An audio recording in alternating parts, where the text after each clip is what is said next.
Source 188, handle throw here. This is have 5 to 6 individuals with AK-47s. Come all up. Come on, fire. L'affaire Assange, c'est l'histoire d'un homme persécuté et maltraité pour avoir révélé les sordides secrets des puissants. 188, clear. Come on. Un jeune Australien idéaliste, assoiffé de justice et d'équité, s'est levé un jour et a révélé au monde les manipulations, les dérives et les crimes de la Maison-Blanche, de l'armée et des services secrets américains. Clear. Oh yeah, look at that, right through the windshield. Les États-Unis ont retenu 18 chefs d'accusation contre Julian Assange. Ce sont ces 18 chefs qui justifient la demande d'extradition adressée par les États-Unis au Royaume-Uni.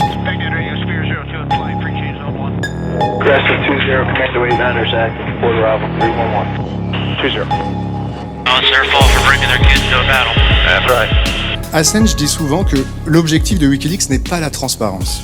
L'objectif, c'est la justice. Tant que Julian reste en prison, c'est une victoire des assassins, des bourreaux. Wikileaks propose de nous sevrer de la drogue de l'ignorance, en affirmant que l'existence même de secrets d'État est un problème dans des régimes qui se réclament de la démocratie. Même s'il ressort libre de la prison de Belmarsh, eh bien personne ne pourra lui rendre toutes ces années.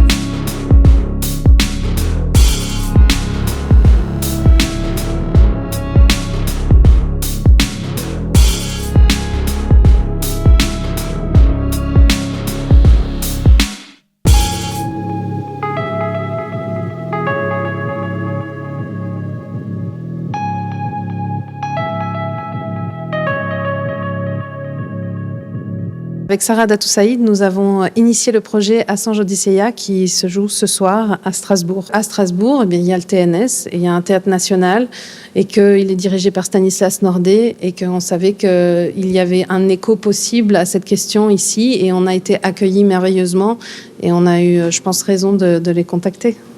On s'est posé la question de quels étaient les journalistes aujourd'hui en difficulté. Et tout de suite, nous, on a pensé à Julian Assange. En juin dernier, quand son extradition a été signée par l'Angleterre, là, on s'est dit, il faut faire quelque chose. Et alors, du coup, on est rentré en contact avec le cabinet d'avocats et on a essayé de monter ce projet lié à l'urgence dans laquelle il est actuellement. Alors, ce soir, c'est un peu une forme hybride entre conférence et théâtre, c'est-à-dire que les personnes qui sont sur scène ne sont pas des acteurs, ce sont les témoins de l'histoire. Ils sont réunis pour raconter l'histoire de Julian Assange et de Wikileaks de leur point de vue. Depuis maintenant plus de 10 ans, des responsables politiques états-uniens du plus haut niveau, tous partis confondus, ont déjà condamné Julian Assange, déjà qualifié de terroriste high-tech, d'ennemi de la nation ou encore de combattant illégal. Les États-Unis ont retenu 18 chefs d'accusation. Ce sont ces 18 chefs qui justifient la demande d'extradition adressée par les États-Unis au Royaume-Uni. Un premier chef d'accusation renvoie au crime de conspiration. Ce crime est passible d'une peine de 5 ans de prison maximum. Les 17 autres chefs d'accusation ont tous la même source. Un long article de ce code pénal qui punit la collecte, la transmission ou la perte d'informations touchant à la défense nationale. Le chiffre de 17 peut donc paraître artificiellement gonflé. Mais l'on comprend la manœuvre. Chacun de ces 17 crimes est puni par une peine de prison de maximum 10 années. Et comme vous le savez, aux États-Unis, les peines sont cumulées, quitte à largement dépasser l'espérance de vie d'un individu. 175 ans de prison, c'est la peine maximale que risque Julian Assange aux États-Unis. Est-ce qu'on peut dire que le seul crime qu'a fait Julian Assange, c'est d'avoir dit la vérité, alors qu'il a aussi été accusé de viol? Je dois vous avouer que, comme avocate et comme prof de liberté publique, mon raisonnement était que les droits de l'homme s'appliquent à tout le monde.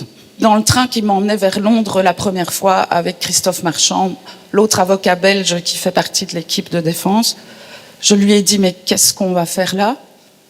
Il est quand même accusé de viol en Suède. Il ne m'a pas fallu longtemps pour découvrir que c'était une machination pour dénigrer Julian Assange. D'abord, les 2 femmes avec lesquelles il avait eu des rapports sexuels et dont le préservatif pour l'une avait craqué Et pour l'autre, après plusieurs rapports pendant la nuit, le dernier était sans préservatif.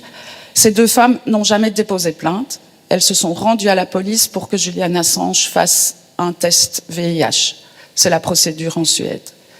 Et c'est la police qui a requalifié les faits et qui a décidé de le poursuivre pour viol, agression sexuelle. Donc ça, c'est quand même un élément important. Et l'une des deux femmes, quand elle s'est rendue compte de cette machination, a quitté le commissariat. Mais sa plainte avait été consignée et l'opportunité des poursuites appartient au parquet. Pendant plusieurs années, jamais Julian Assange n'a été interrogé sur ce sujet. Lorsqu'il était encore en Suède, il s'est soumis à tous les tests, SIDA. Il a répondu à toutes les questions de la police. Il a postposé son voyage à Berlin et ensuite à Londres pour être à la disposition de la justice. Et c'est sur l'autorisation de la première juge d'instruction qui avait classé le dossier sans suite qu'il est parti à Londres. Et à peine arrivé à Londres, la deuxième juge d'instruction qui revient de vacances et qui reprend le dossier lance un mandat d'arrêt européen qui a valu, comme on le disait tout à l'heure à Julian, les déboires qu'il connaît actuellement. Je pense que c'était un événement assez magnifique en vérité, parce que c'est un événement qui a réussi à produire une forme de circulation extrêmement rare, en fait, de la parole entre des experts juridiques, des intellectuels, des journalistes, la femme de Julian Assange. Julian was able to call into the Assange Odysseia theater forum, and he was able to hear the amazing audience, the warmth from the people who were there. It was a filled theater.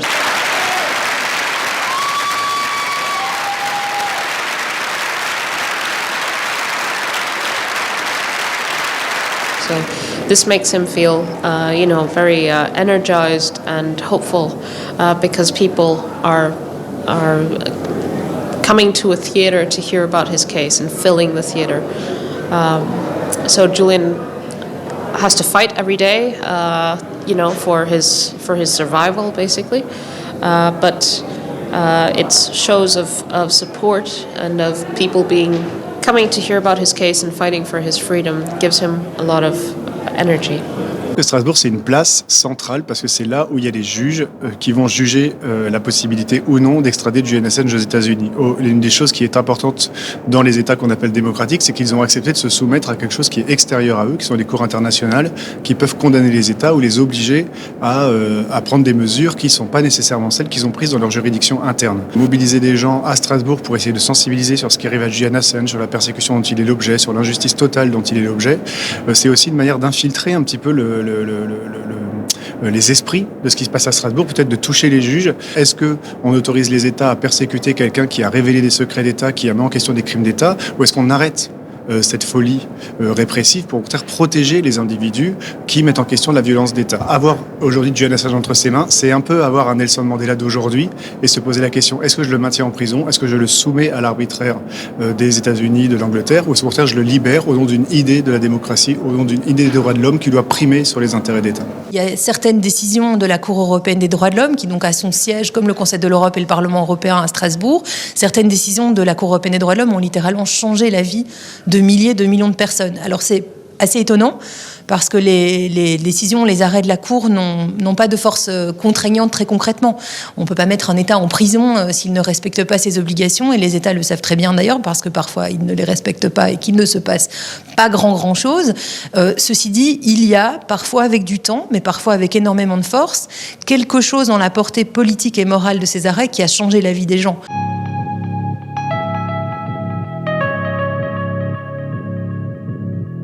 L'affaire Assange, c'est l'histoire d'un homme persécuté et maltraité pour avoir révélé les sordides secrets des puissants, notamment les crimes de guerre, la torture et la corruption. Julian Assange, grâce au courage et à la soudaine lucidité de Chelsea Manning, a montré au monde et à Hillary Clinton que des systèmes réputés inviolables peuvent toujours succomber face au courage d'hommes ou de femmes déterminés. Enfermé de 2012 à 2019 dans la minuscule ambassade d'Équateur à Londres, il finira par être arrêté et incarcéré par la police et la justice anglaise. Ce que vous avez vu précédemment, cette vidéo fut finalement le premier produit sur lequel j'ai pu travailler avec Wikileaks dans le cadre de ce projet avec Julian Assange. Et ce fut vraiment les premières révélations choquantes de 2010 et de 2011 qui ont fermement formé la base de la mise en accusation à l'encontre de Julian Assange, qui pourrait lui faire courir une peine de prison de 175 ans. J'ai travaillé sur les aspects journalistiques de cette vidéo parce que nous devions en savoir plus. Qui étaient ces personnes? Que s'est-il passé au mois de juillet 2007 avant que cette vidéo ne soit publiée? Je m'étais rendu à Bagdad en tant que journaliste pour recueillir des preuves, pour essayer de retrouver les noms de ceux et celles qui ont été tués. J'ai rencontré leurs proches, j'ai pu recueillir des photos, des certificats, toute une série de preuves pour essayer de comprendre ce qui s'était passé ce jour-là, avant que ce ne soit publié. J'ai également rencontré les deux enfants. Les deux enfants qui ont été traînés comme cela, blessés de ce minivan qui a essuyé également tous ces tirs des tireurs qui étaient en train de rire dans leur hélicoptère Apache. Ils avaient 7 ans et 10 ans lorsque je les ai rencontrés. Asaïd et Doha, ce sont leurs noms. Ils m'ont montré leurs blessures, des balles de 30 mm qui devaient exploser à l'impact et qui sont généralement utilisées contre des chars. Ce ne sont pas des munitions qui sont utilisées contre des civils, mais plutôt contre des tanks, contre des chars. Leurs blessures, évidemment, vont guérir, mais leurs regards ne vont jamais guérir. Leur père a été tué ce jour-là, Natashar Tomal. La seule raison pour laquelle il se trouvait sur cette place ce jour-là, c'est tout simplement qu'il emmenait ses enfants à l'école. Alors, Saïd et Doha n'ont rien reçu. Ils n'ont absolument rien reçu par après. D'ailleurs, est-ce qu'on peut d'ailleurs recevoir des dédommagements lorsque on voit son enfance complètement gâchée, lorsque l'on voit son père se faire tuer sous ses yeux? Ils n'ont pas reçu d'excuses non plus. Il n'y a pas eu de reconnaissance de ces crimes. Ils n'ont absolument pas obtenu la justice non plus. Et ces assassins sont toujours libres. Ils ne sont pas emprisonnés. La seule justice, en fait, qui passe par le travail journalistique de Julian, qui a tout simplement voulu montrer ce qui s'est passé ce jour-là. C'est la seule justice qu'ils ont reçue. À plusieurs reprises, vous avez entendu parler du rapporteur des Nations Unies, Nils Messler, dit qu'en 20 ans, il n'avait jamais vu autant de groupes d'États démocratiques s'en prendre à un individu. Un document secret du Pentagone, daté de mars 2008 et révélé par Wikileaks en 2010, qualifie l'organisation de, je cite, « menace pour la sécurité informationnelle de l'armée américaine ».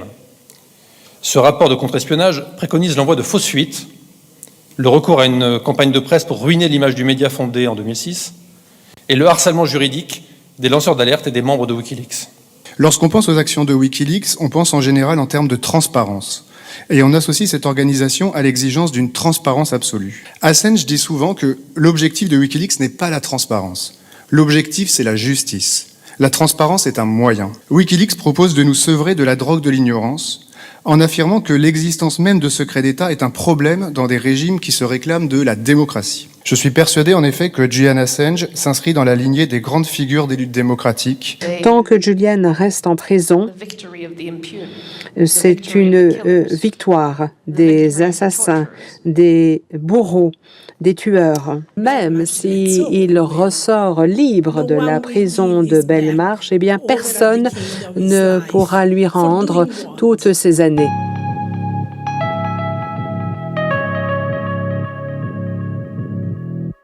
On parle parfois des journalistes comme du quatrième pouvoir, à côté du pouvoir législatif, faire les lois, exécutif, les exécuter, et judiciaire, les faire appliquer. Les journalistes détiennent un quatrième pouvoir parce que ce pouvoir peut ébranler les 3 autres. Un quatrième pouvoir parce qu'il est crucial en démocratie, c'est notamment par le journalisme que nous pouvons savoir, que nous pouvons nous assurer, en toute connaissance de cause, que personne ne condense le savoir, le pouvoir et le droit. Every time we witness an injustice, chaque fois que nous sommes témoins d'une injustice et que nous ne faisons rien, nous formons notre caractère à être passif en sa présence et nous perdons ainsi toute capacité à nous défendre et à défendre ceux que nous aimons. Ce qu'il y a à craindre derrière la persécution d'Assange, c'est une dissuasion terrible adressée à la fois à la presse, mais également aux lanceurs d'alerte. C'est-à-dire que si Washington persécute Assange depuis 13 ans, c'est pas seulement pour punir Assange. Bon, c'est quand même essentiel, hein, c'est une vengeance d'État contre un journaliste, mais c'est aussi pour envoyer un message très clair de par le monde, c'est-à-dire que tous les journalistes qui seraient tentés de s'inspirer du travail de Wikileaks, de suivre l'exemple d'Assange, eh bien, les États-Unis font savoir qu'il y a des conséquences. Nous avons fait une enquête judiciaire dans laquelle déjà il a été démontré toutes les illégalités qui ont été commises dans le procès contre Julian Assange et qui auraient dû donner lieu au jugement de ceux qui l'ont provoqué et pas de Julian Assange. Será recordado como el mayor ataque a la libertad de expresión en los últimos tiempos. Ce cas sera souvenu, enregistré comme l'attaque la plus grave à la liberté d'expression lors de cette époque. Ce qu'a fait Julian Assange, c'est de vous dire, vous devez savoir pourquoi vous êtes gouverné, vous devez être au courant des raisons pour lesquelles les États agissent, vous devez être capable de les connaître, de les critiquer, de les mettre en question. Si vous êtes incapable de donner les raisons pour lesquelles il y a eu la guerre en Irak, les raisons pour lesquelles il y a eu la guerre en Afghanistan, les raisons pour lesquelles il y a des accords diplomatiques qui sont passés entre tel et tel pays, c'est que vous n'êtes pas en démocratie, vous êtes gouverné par une petite caste qui décide pour vous de ce qui est fait pour vous, en votre nom, avec votre argent. Et donc si vous ne voulez pas vivre dans cet état-là, vous devez sortir Julian Assange. Well, I'm going to fight till Julian is free, and that is the demand that everyone should have. This doesn't end with the extradition. Julian's imprisonment from day one has been a monstrous injustice. Julian will be freed the day that enough people in the general public are aware of his case. So that's the main goal here, is to make more and more people aware of the truth of what's going on. Basking in the sunshine of the bygone afternoon, putting sons of yesterday into this city.